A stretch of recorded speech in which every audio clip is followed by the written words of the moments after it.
Finding motivation can sometimes feel like searching for a needle in a haystack.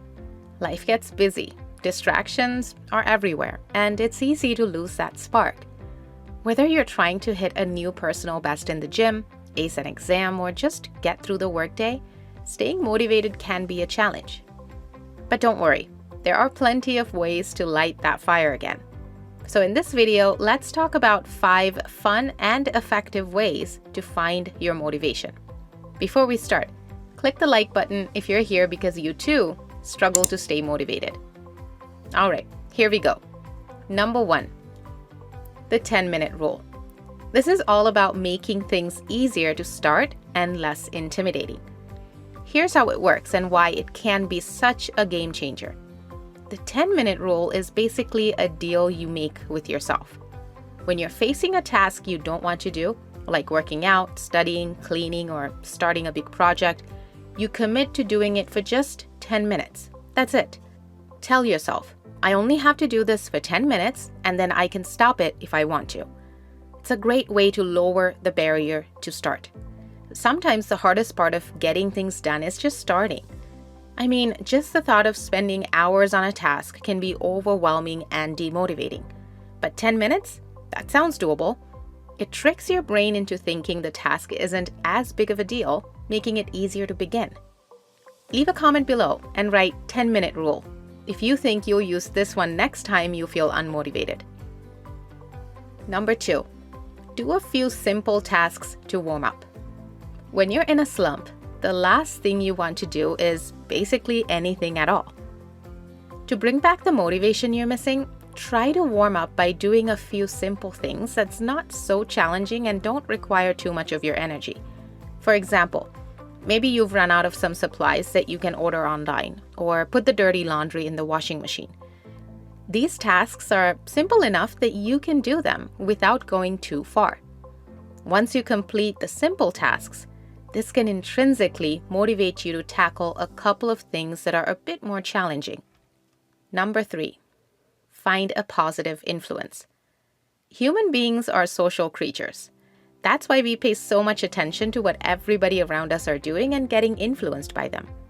This is precisely why you want to surround yourself with people who motivate you to do better. For example, let's say you have a friend who works out every day and eats healthy. Though you might not realize it, this influences you to also exercise, eat healthy, and look better. It's a great way to motivate yourself to do better. Simply take motivation from the people around you who personify the things you want to become or do the things you want to strive to do. Number 4, shake it up. Some of us love our routines. Though having a routine is beneficial most of the time, it can become mundane and boring after a while. This can seriously demotivate you. You can overcome this by breaking the routine.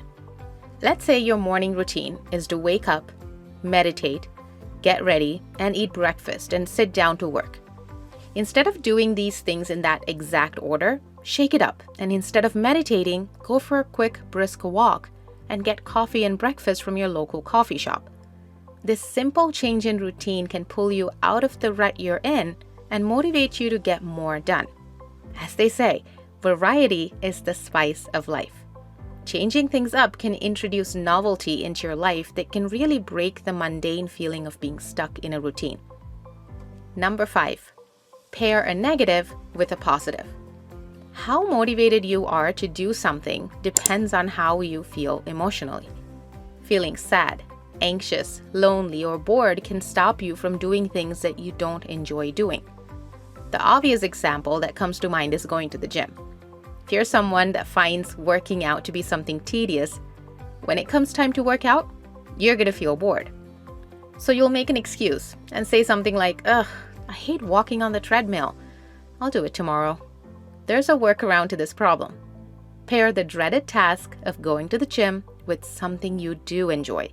For example, a lot of people listen to music when they're on the treadmill to distract them, or watch their favorite show to keep their mind off the fact that they're on the treadmill. Right, so having a list of things that can help you stay motivated is great. But why do we struggle with motivation in the first place? Wouldn't it be great if we can always just maintain motivation no matter what? Staying motivated can be a real challenge for a lot of us. It's easy to set goals and make plans, but actually sticking to them? That's another story.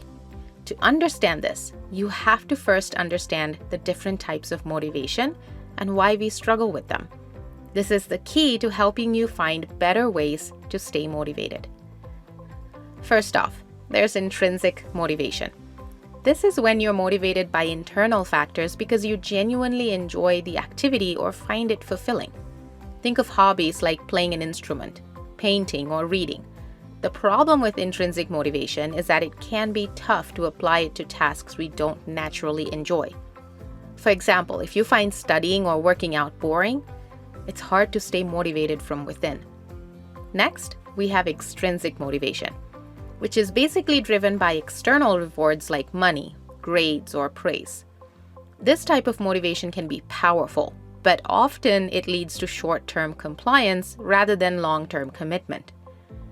You might study hard to get a good grade or work extra hours to earn a bonus, but once the reward is taken away, your motivation might vanish too.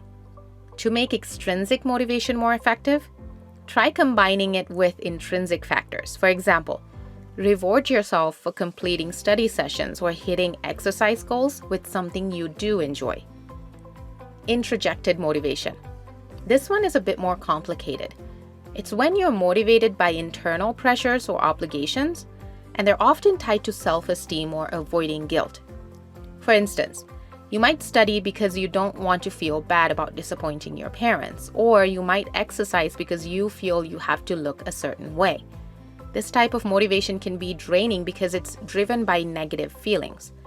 To handle this, try to shift your mindset from I have to I want to or I get to by focusing on the personal benefits and positive outcomes of your actions.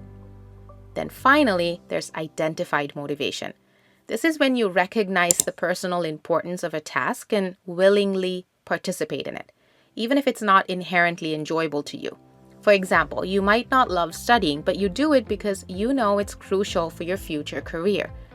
Identified motivation is powerful because it aligns with your values and your long-term goals.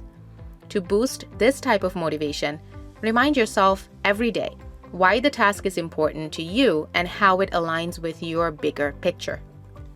Understanding these types of motivation helps us see why we struggle. For instance, if you rely too much on extrinsic motivation, you might lose steam once the rewards stop. If introjected motivation is your main driver, you might feel constant pressure and guilt, which can be exhausting. Now, you understand what you need to do to stay motivated. But what about procrastination? If that's your next struggle, make sure to check out this next video. Don't forget to spread loving kindness to all beings around you and be the change you want to see in the world. Thanks. See you next time.